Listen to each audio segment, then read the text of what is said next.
Hey, I'm Jake McAfee. Today, we're out at one of Fort Wayne's best attractions, Parkview Field, home of the Tincaps.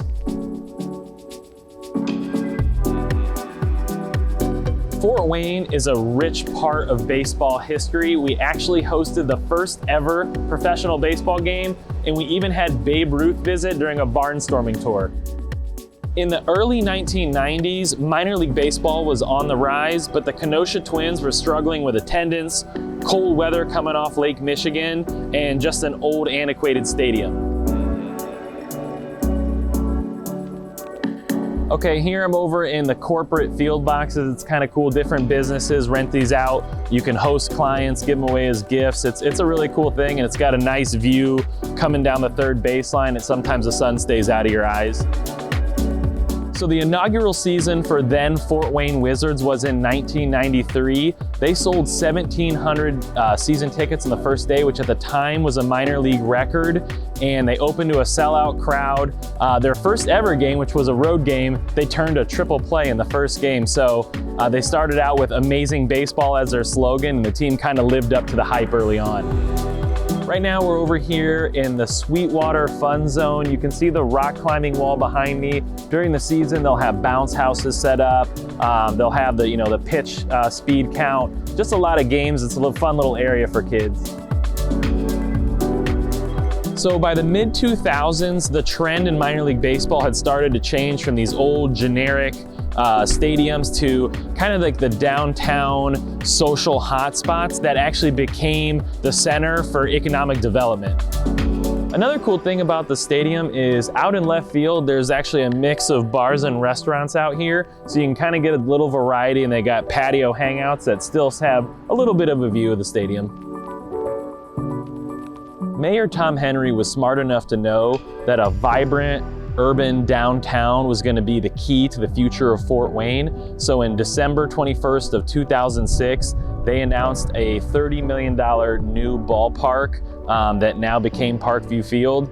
This was very controversial at the time. The general sentiment was, we already have a ballpark next to Memorial Coliseum, the Memorial Stadium. Why do we need a new ballpark? And the key was, this was going to be a hub, this was going to be an anchor and a catalyst for what was to come. One of my favorite things about this stadium is these lawn seats here. Tickets for these are only $7. As a father of 4, I like to find affordability when I can, and I can bring the girls here. They can run around, they're not bothering anybody, they don't have to sit still in a small seat, so these lawn seats are really cool. So in 2008, Parkview Health was named as the field sponsor, and Parkview Field was born, as well as the mascot Johnny Tincap, or the Tincaps. So the history behind that is John Chapman, also known as Johnny Appleseed. He's very popular in these areas. He planted apple orchards all through the area and has kind of become a folk hero that is believed to be buried here in Fort Wayne. So not only did they get away from the generic Wizards title, it's tied to the history of Fort Wayne. And be sure to check out my Johnny Appleseed Festival video. So this is another cool area that not only is artistic looking, but it's actually really good for the kids. It's an open area. They can run around, be loud and crazy, plus it wears them out, which if you're a parent, you know that that's the goal always. I've also seen, parents playing catch with their kids here too. So this is just a nice open area that's pretty versatile. So on April 16th, 2009, Fort Wayne got a rare sunny April day in the upper 60s. Fans showed up 90 minutes before the game started. They had a sold out crowd of 8,208. They had an F-16 fly over the stadium, and they got to enjoy a 7-0 win shutout for the Tincaps. So right behind me, you see a big event center. They do a farmer's market here when it gets a little colder. I think you can also rent this out for wedding receptions, things like that. Right above me is an open air pavilion called the Treetops. I actually have my 20th high school reunion there in about 2 weeks. So cut to present day, this is one of the most popular fields in all of minor league baseball, regularly getting voted #1 by the fans throughout the entire country. And it's thanks to things like every Friday and Saturday, they do fireworks after the game. There's lots of entertainment between innings. It's very family friendly. I remember one time I was here and they had a dog night, so everybody was allowed to bring their pets. Just unique, fun things that makes it engaging for people of all ages. So another cool thing about the stadium is they keep the gates open during the week. So the reason we're able to do this right now, anybody can come and walk. Lots of people who work downtown in corporate offices sit behind a desk a lot.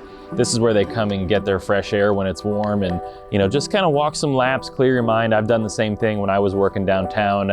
Just a cool feature that I think is yet another reason people feel connected to this stadium.